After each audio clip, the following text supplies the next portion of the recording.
Hi guys, this Aravind. December 30కి జేఎన్టీహెచ్ నుంచి BTech వాళ్ళకి ఎగ్జామ్ జరుగుతూ ఉంటాయి.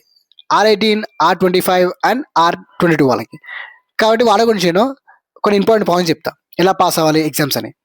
అవి ఏంటంటే, ఎగ్జాంపుల్గా ప్రతి ఒక్కరు ఎగ్జామ్స్కి ఒక 3 యూనిట్స్ చదివితే అయిపోతుంది కదా, పాస్ అయిపోతాం కదా అంటే కష్టం. జేఎన్టీహెచ్లో 100% మనం 5 యూనిట్స్ చదవాలి. 5 యూనిట్స్ చదివితేనే మనకి లిటిల్ బిట్ ఆఫ్ స్కోర్ వస్తుంది, పాస్ అవుతాం.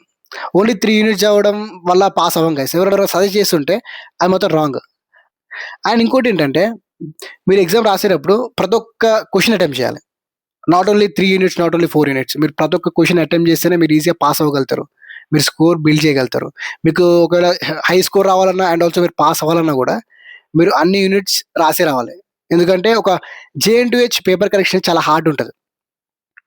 నువ్వు టాపర్ అయినా ఆర్ నువ్వు నార్మల్ చదివినా కూడా ఫెయిల్ అయ్యే ఛాన్స్ ఉంటుంది. ఎగ్జాంపుల్ 3 యూనిట్స్ చదివి రాసామంటే ఎగ్జామ్.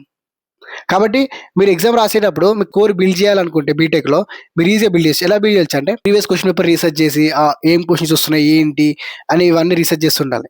మీకు ప్రీవియస్ క్వశ్చన్ పేపర్ రీసెర్చ్ చేసే టైం ఉండదు కాబట్టి మీకోసం నేను ప్రీవియస్ క్వశ్చన్ పేపర్స్ రీసెర్చ్ చేసి December 30 నుంచి మనకి ఎగ్జామ్స్ ఉంటాయి కాబట్టి R18, R22 అండ్ R25 వాళ్ళకి డే బై డే నేను ఇంపార్టెంట్ క్వశ్చన్స్ పెడుతుంటాను ప్రీవియస్ క్వశ్చన్ పేపర్ రీసెర్చ్ చేసి. కాబట్టి ఈ యొక్క ఇంపార్టెంట్ క్వశ్చన్స్ మీరు మిస్ అవుతుంది అనుకుంటే ఇప్పుడే మన అరవింద్ తింటోకి సబ్స్క్రైబ్ చేయండి అండ్ మీ ఫ్రెండ్స్ ఆర్ ఫ్యామిలీస్కి వీడియో షేర్ చేయండి. Thank you guys.